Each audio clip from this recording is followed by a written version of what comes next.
Good afternoon everyone, my name is McClymont and I am previously the ward manager in Ward 3 Woodland View in Ayrshire. I'm now out half-time lecturer practitioner, so I'm working with UWAs half the time in clinical practice the other half, which is a great opportunity. And I was listening to the student nurses downstairs and like Jim, I've had an excellent mental health nursing career. I've worked in various places, but right now I'm very privileged to be in the role of working alongside student nurses as well as still remaining in clinical practice, along some very nice colleagues, one of who's up there just to heckle me at the back today. Karen, nice to see you. So we're here today to talk about the game. It was a pilot that was started in the ward 2 years ago, 2 and a bit years ago. But I'll pass you over to Angela to she introduces herself first. I nearly forgot about you there. So my name is Angela McCaule. I've recently took over from Stephanie middle of June. So I'm the senior charge nurse now in Ward 3. It's a ward with patients that have a diagnosis of dementia, over 65s. So we'll go on to talk a wee bit about game and how I've been involved in it as well. As the ward for over 65s, as Angela says, however, what we're finding now is there's more and more people coming in who are under 65, the youngest in the ward being 48. So we'll just start then. It's quite informal, it's not, I'm not going to say it's quite informal and it's a fun thing for us to talk about.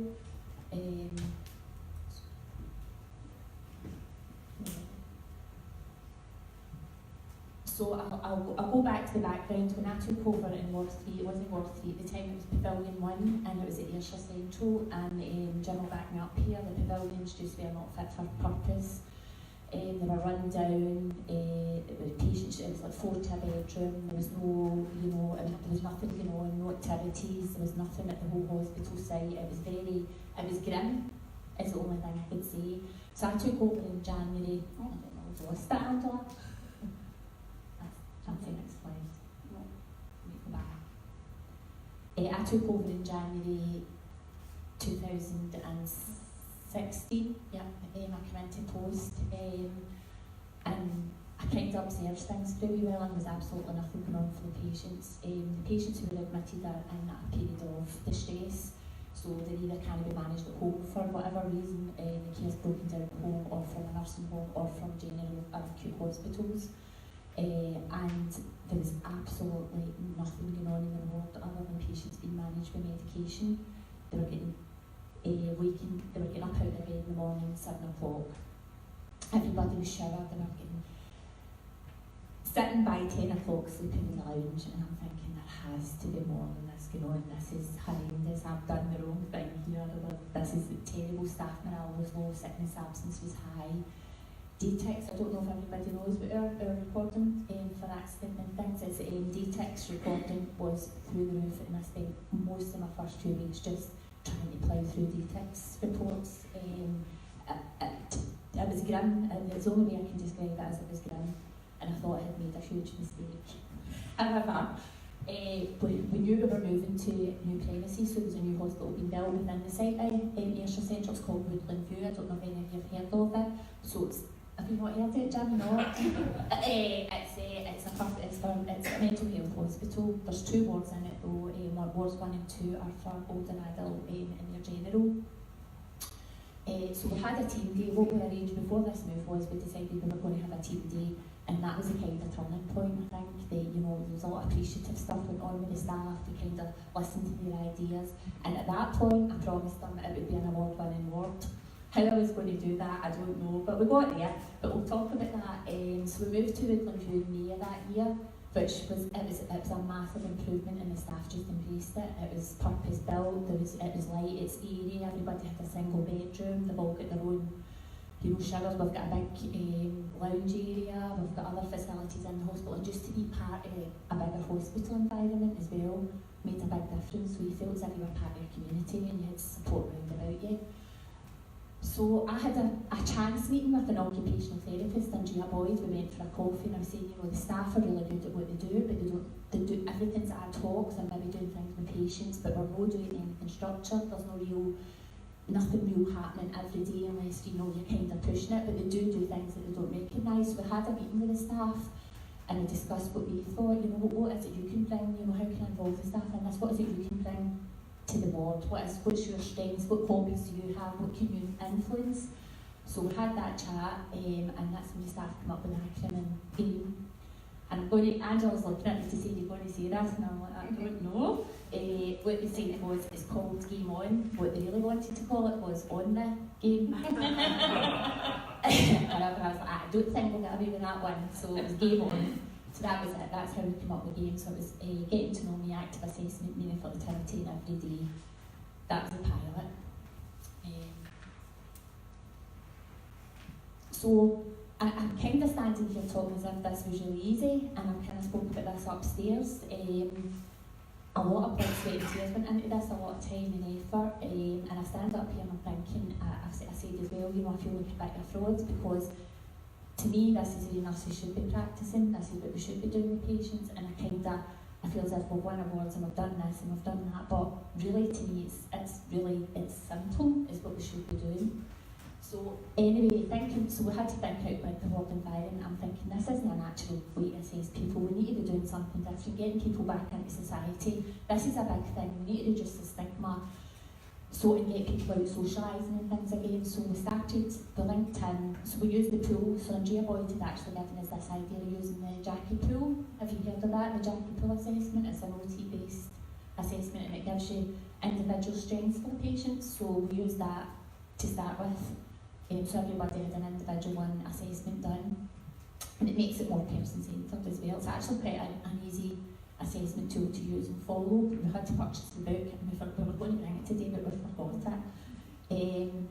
And what we found was detox recording, which is just as soon as we started doing activity with patients and getting them out of the ward, because they weren't in this environment where they were just fighting with each other and arguing, we were breaking up fights and using PRN medication. So detox recording down in PRN medication administration is non-existent in the ward now, and we recorded in the JAG.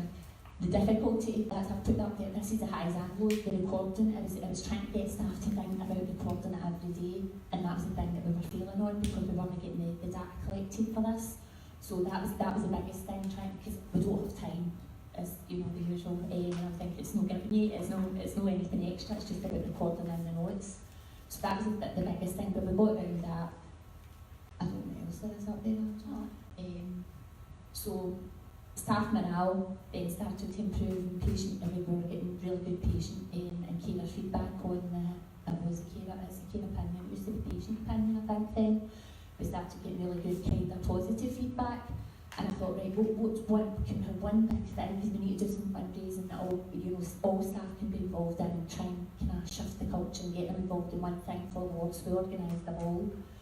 And it'll be running for the third time this year, but the first year we raised over £3,000, so that allowed us then to organise a Christmas day out for all the patients, their relatives all met them at the restaurant.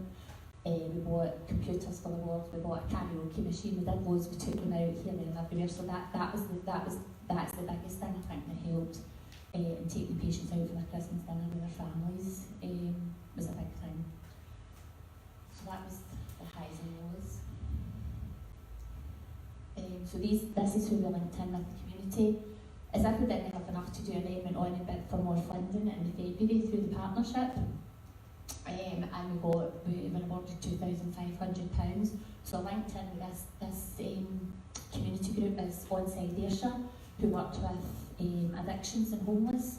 And I used to go to they did a circuit class, I went with it, and I used to listen to them talking about what they did, so I went up and said to them, as Craig will tell you, you never asked me, you told me we were going to be working with people with dementia, Stephanie. And I just said to him, have you ever thought about this, and they were really interested, and they're still working with us today. So the LinkedIn, that's just some of the things we've been doing, or like Angela will go and speak about how she can continue with this. But we went to, the library, the intergenerational working, we've had the schools in, we've been to the primary school, at the summer there for the lunch, the patients all went for lunch, and linked in the local primary schools. Indoor bowling, dancing and music, which the patients love. Been to the golf and range, arts and crafts. The minibus, we're out twice a week in the minibus, and the Christmas lunch, which I've told you about. And Oh, we bid again for funding, sorry. I bid again for funding this year. We've now got an allotment as well, which is just along in the hospital. So here's just some of the photographs of some of the activities for the patients.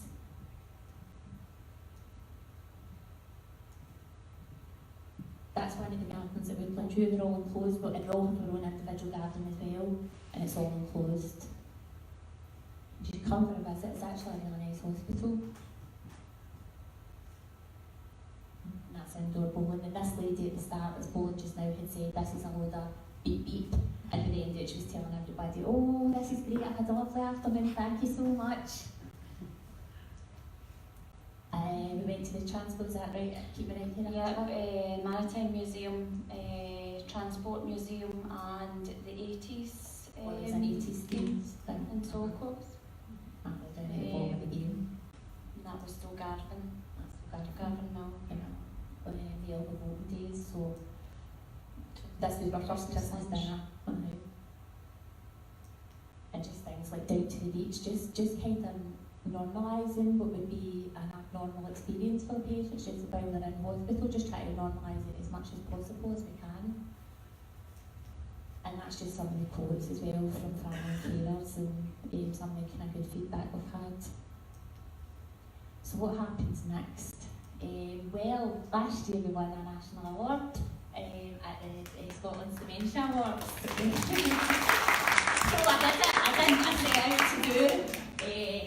And that was really good. However, we won this year, we won a Nation Achieves, and this was for Team of the Year. And actually, I just thought, you know, that meant so much more because it was for Team of the Year, and they had seen us, you know, it was a local, it was more a local one, and it was recognised through following the leadership walk-round, that they recognised the stuff that's going on in the ward.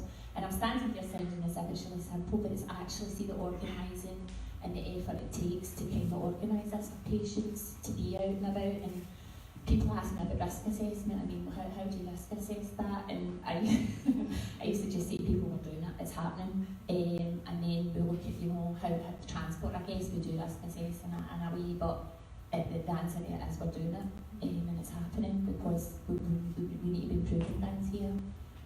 And complimenting, so it's over to Mrs. McCaule now, and she's going to tell you how we're continuing to build on it.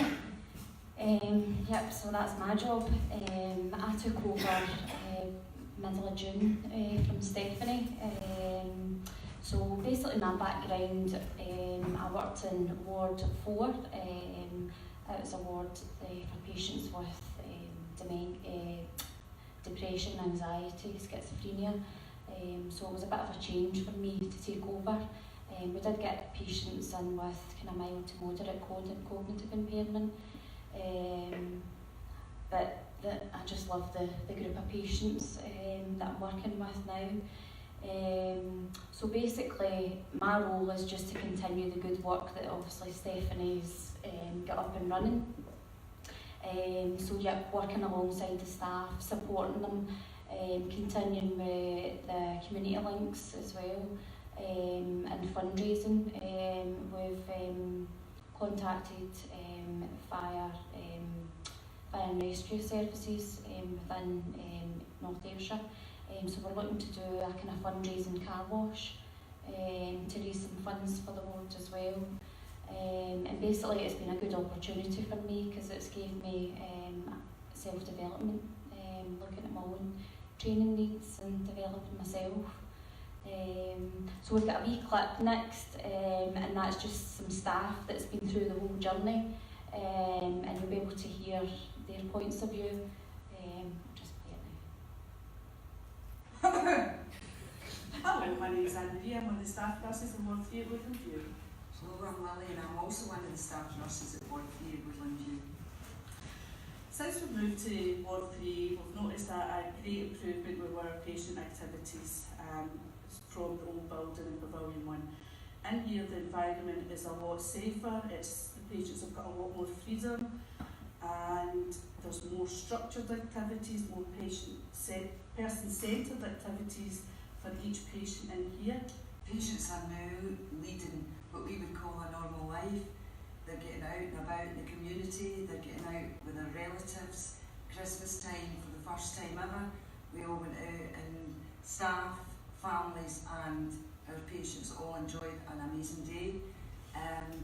It's just great to come to your work in the morning, come into a different environment, happy environment, which you see like a domino effect now. The patients are smiling, whereas before we probably had one of the highest records of daytakes in the whole of Ayrshire and Arran. We're seeing a different picture altogether now, and it's just a joy to be here. It's lovely. The activities also out with the ward bring a wee bit more normality to the patient's life in the ward. We're able to take them out into town, we're able to take them out in the minibus, take them to garden centres, have coffee, which the family appreciate as well. And that's the first time we've seen Anna Maria lost her words.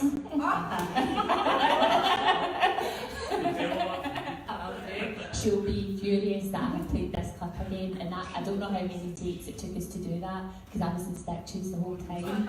And I'll pay them later for giving such good feedback about the ward. And really that's basically it. It isn't rocket science. To me it's how nurses should be practising. I absolutely love my work. I love flight usage and I love being a nurse. I've got the privilege now of working with UWS. So it's really just if you've got any questions, just to ask us.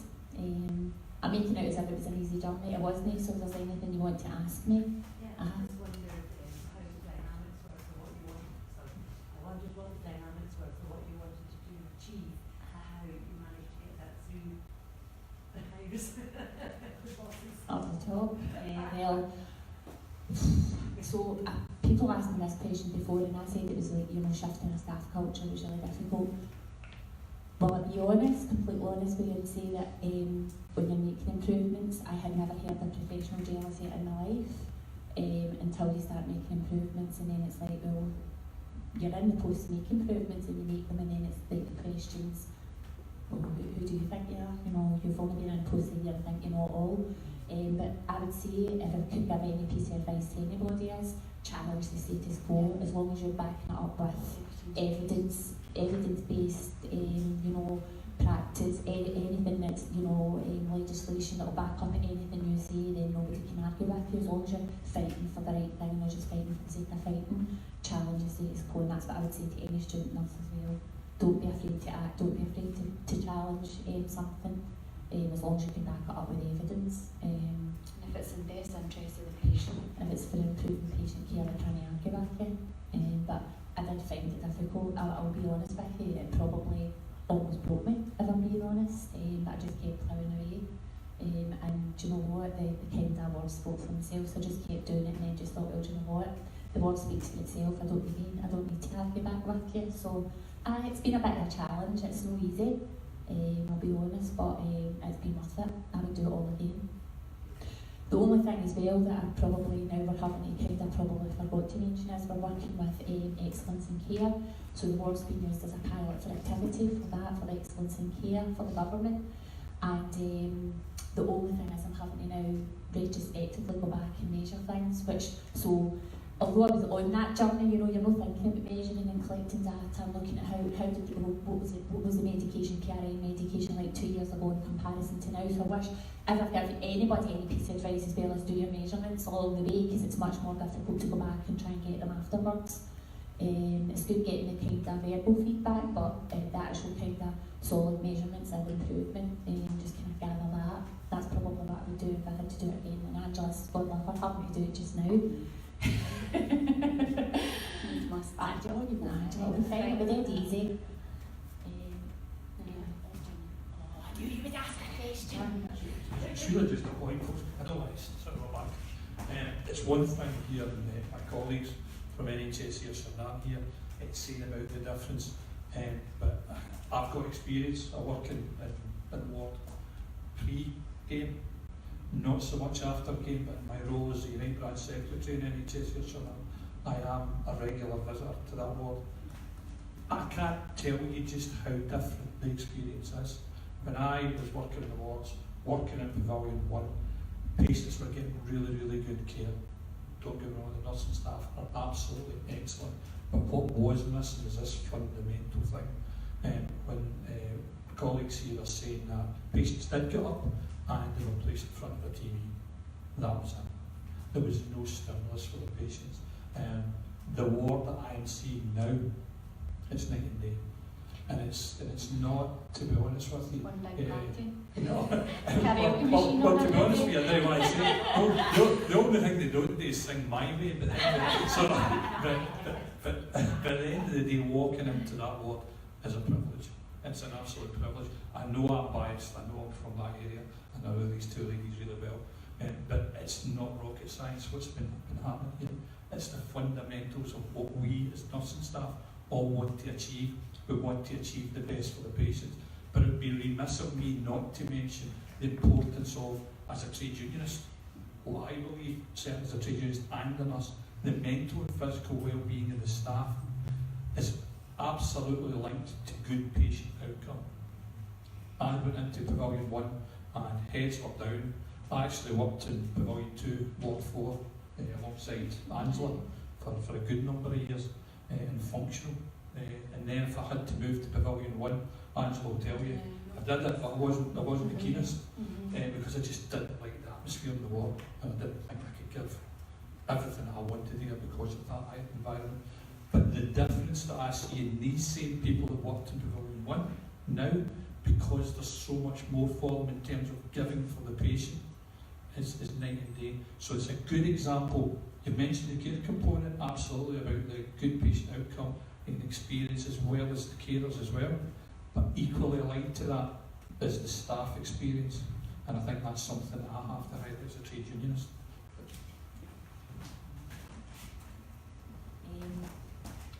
Jim's totally right. The staff I have got, and I probably couldn't have done it without the good staff that I've got, and I did recognise that when I came into the ward. I'm like, these staff are so caring, they make sure the patient's needs are being met, but that was all that was being met. Based was the kind of fundamentals, they were being cared for, they were being, personal care was being attended to, they were getting fed, they were making sure they were getting their meals and fluid intake and things, but that was absolutely it. And I thought, there really has to be more to nursing than this. It isn't just about meeting these needs, it's a bit more than this. And I would say probably I'm quite driven, Jim. I think that's probably the difference. And I think, I'll be honest with you, I think you need good leadership. And you need to be that person. You need to be out there role modelling. You need to roll your sleeves up. You need to not be scared to kind of do, working with nursing assistants, doing the personal care, cleaning up, whatever's lying on the floor and on the hand gels, and the motto in the ward is, if you see it, you clean it, and it doesn't matter who you are. And I think you need to remember that, like, although you're the ward manager, as your senior charge nurse, you're also a member of staff, and you need to role model. You need to be that person. And just out of interest, you talked a bit about professional jealousy when others saw the benefits. Out of interest, did they? No, I think it's a term, and I think it's true in nursing. I think if you have any sort of ambition to improve things, you could be shut down very quickly, depending on who the leader is. Did other people replicate your work? That would be my first question. And the second question is to do more with the measurement. Out of interest, you might not know the answer to this because you said you're kind of having to go back and look. Did it affect the bed stays? Length of stay, length of admission? Yeah, it did. It reduced length of stay. I probably should have mentioned that as well.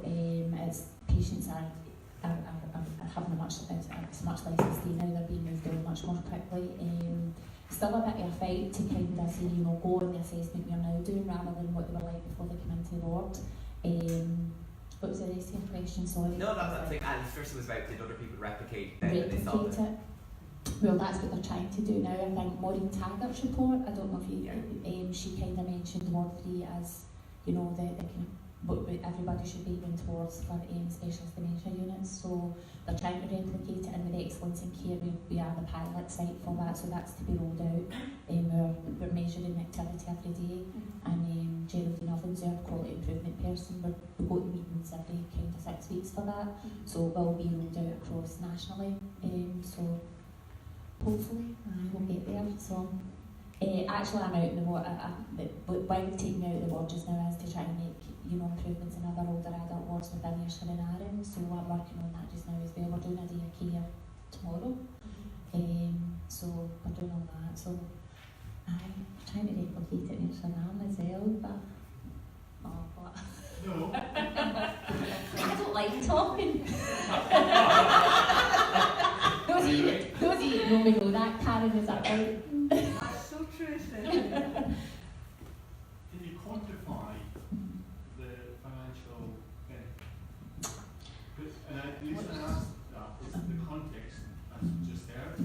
The audit report about the NHS in Scotland, so many health boards and brokerage, etc. etc. But I We're looking haven't- for ways to save Yeah. or make better use of the public power. But I would say Let's reduce staff There's- sickness. reduce that sickness absence, so we're not using as much bank staff. That's probably the biggest one. The medication, so patients are, they're being discharged quicker. There's no, we've reduced risk of falls and everything else, so they're not being transferred up to general hospital if they have a fall after being, sedated. We're fundraising, so we're using the We're road using funds road for funds as activity. well, so activities funded by funds and by utilising, Community lines. community and funding from, what do you call it? Therapeutic Uh, monies. So I think probably staff sickness absence is the biggest saver, and the funding and the medication, and getting patients moved on much more quickly. The bed state has been reduced from 15, it was 15, but now there's wards closing at Ailsa, so there are 2 wards in Amalgamate, so we've had to give 2 beds over, so we're now down to 13, which is a perfect number for the ward, I would say. 15 was too many. Thank you. Okay.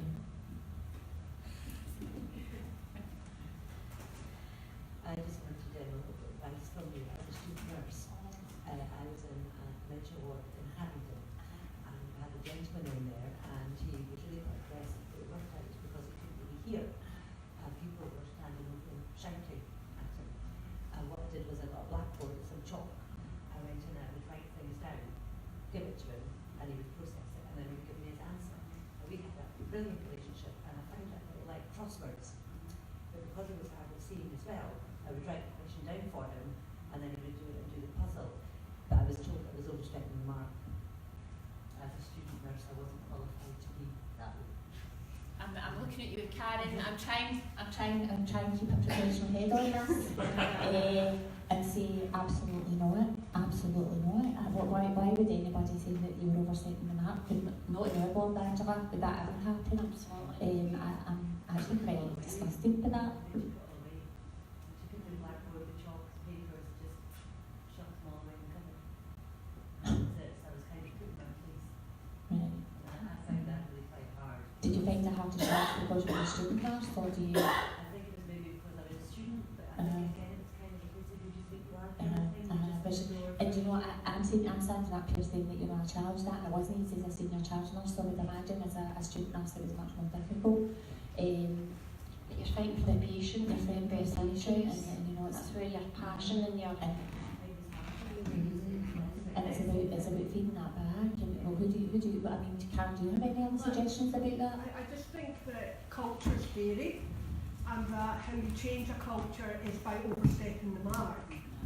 So it's relative to the culture and you're in at the time. And through your education, you will know, of course, you're not overstepping the mark, you're implementing good practice. But it brought to mind a situation that I encountered 30 years ago.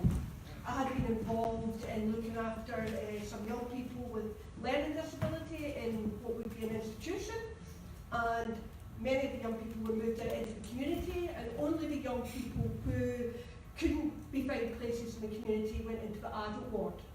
So I had been in the paediatric ward, then I went into the adult ward, and I thought, oh, there's so-and-so, he likes this. So I went and did that, and the exact same conversation happened.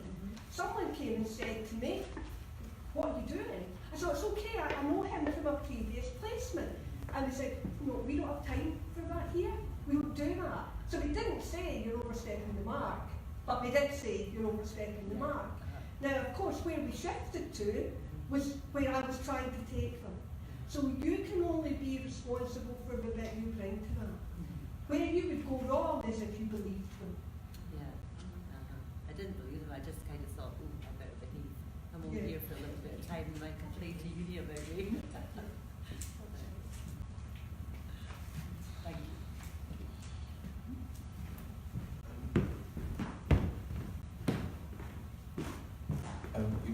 interested in speculating, but I would like to get your thoughts on whether this sort of work is a simple idea and works so well, and it's very inspiring to see that it actually works as well in all the ways. Like the PRN, that's incredible.